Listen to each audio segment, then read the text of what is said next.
I want to pick up a comment made here by Frederick Junz, who says democracies have to defend themselves against right-wing populists whose only goal is to turn the country into another Russian oblast. It's easy for people like Le Pen to lie and to deceive because they rarely are held accountable for their doings. Democracies and democratically elected leaders always have a disadvantage in this regard, especially because Le Pen in France or AfD here in Germany are supported by Russia and the KGB, who pour millions and millions of euros into fake news campaigns and other hybrid warfare tactics. You may well be right, but the issue that is made by Varoufakis is quite reasonable, that there should be a distinction between law and politics, and that distinction, when it gets blurred and when it gets confused, as it certainly has, I think, in France, is worrying. There's a wonderful scene in Man for All Season. I've quoted it a few times in the past, and in the film, John Hurt, who is this horrible little menace, who'll end up perjuring himself to bring about Thomas More's execution. So the scene is central and ironic, and Alice Moore says, arrest him, as he goes out, and Thomas More says, for what? He's dangerous, says Alice. For libel, he's a spy, says William Roper, his son-in-law. Father, that man's bad, says Margaret, Roper's wife. There is no law against that. There is God's law. Then God can arrest him, says Moore. While you talk, he's gone, and go he should, if he were the devil himself, until he broke the law. So, now you'd give the devil benefit of the law? Yes. What would you do? Cut a great road through the law to get after the devil? Yes, I cut down every law in England to do that. Oh. And when the last law was down and the devil turned round on you, where would you hide, Roper, the laws all being flat? The country is planted thick with laws from coast to coast. Man's laws, not God's, and if you cut them down and you're just the man to do it, do you really think you could stand upright in the winds that would blow then? Yes, I'd give the devil benefit of the law for my own safety's sake. It's such a brilliant speech.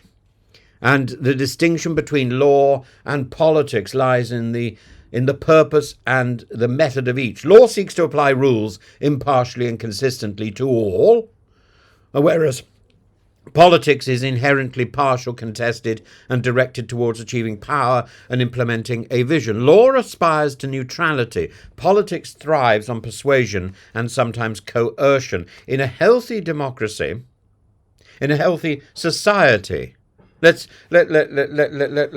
not raise democracy up to something that it isn't intended to be.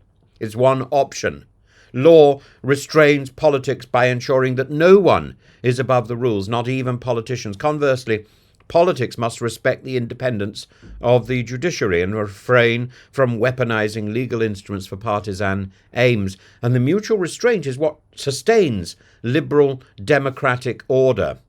And where the two are confused, the law loses legitimacy and politics becomes authoritarian. And the result is legal formalism disguising political persecution. Law exists, courts operate, but justice is perverted. The foreign agent law, for example, in Russia, which was originally passed in 2012 and continually expanded, this law requires organizations or individuals receiving foreign funding and engaging in vaguely defined political activity to register as a foreign agent. It's a law with a clear political purpose, to delegitimize dissenting voices by branding them as disloyal and foreign.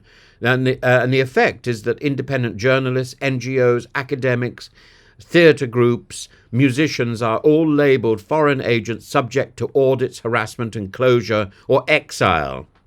The law exists on the books and is applied according to formal procedures, but it is a veneer of legalism. It's entirely discretionary.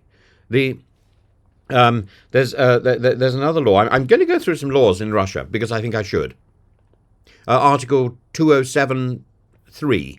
the fake news about the military. This was passed in 2022, and this law criminalizes the dissemination of knowingly false information about the Russian armed forces. Well, so in order to establish that law, in order to prosecute someone, you would have to establish that they knew that the information was fake, not that they were simply spreading information that turned out to be fake. And that, I think, is an almost impossible thing to establish. So it's a law which doesn't work in principle. A St. Petersburg municipal deputy, Nikita Yuferev, was prosecuted for calling the invasion of Ukraine a war. Simply using the term war breached the law, and his punishment was 15 years in jail. It's a political law to criminalize criticism of the Ukraine war and to insulate the state from any form of public scrutiny. Navalny, the opposition figure who was imprisoned and then killed after a cascade of charges, fraud, contempt, parole violations, some backdated.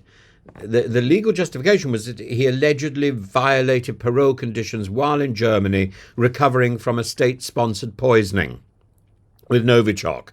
The reality is that these charges were charges of convenience. The law was used as cover to silence political rivals.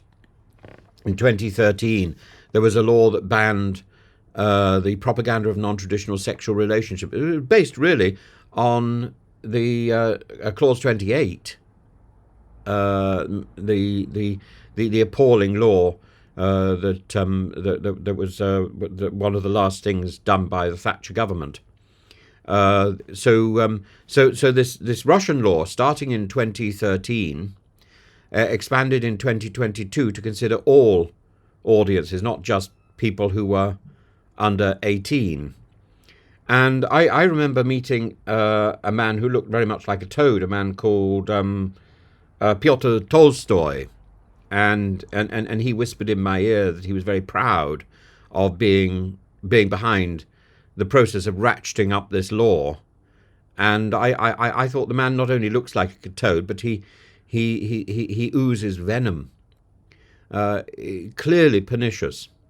The effect was to suppress LGBTQ plus activism and media, and to consolidate nationalist and orthodox values as the state ideology. And yet so many Orthodox priests and monks were busy rogering each other behind the back of the iconostasis.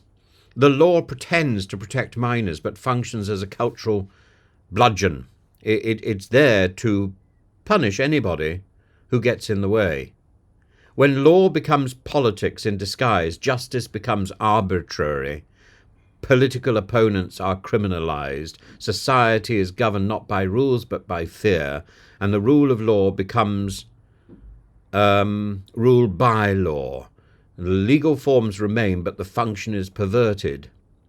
Whether with good intentions or not, or with ill intentions. In Russia, you see very clearly, and the reason I cite the Russian examples is because you see very clearly the evil behind, the calculated evil behind these laws.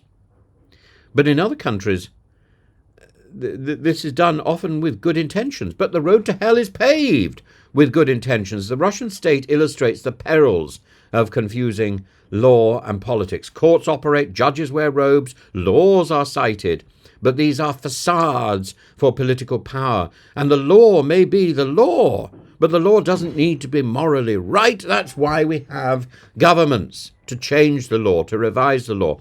The law is, we should be lawful, we should be law-abiding, but the laws can be wrong, and the laws, when they are wrong, need to be changed. The true safeguard is institutional, independent judiciaries, free media, and a culture of legal integrity.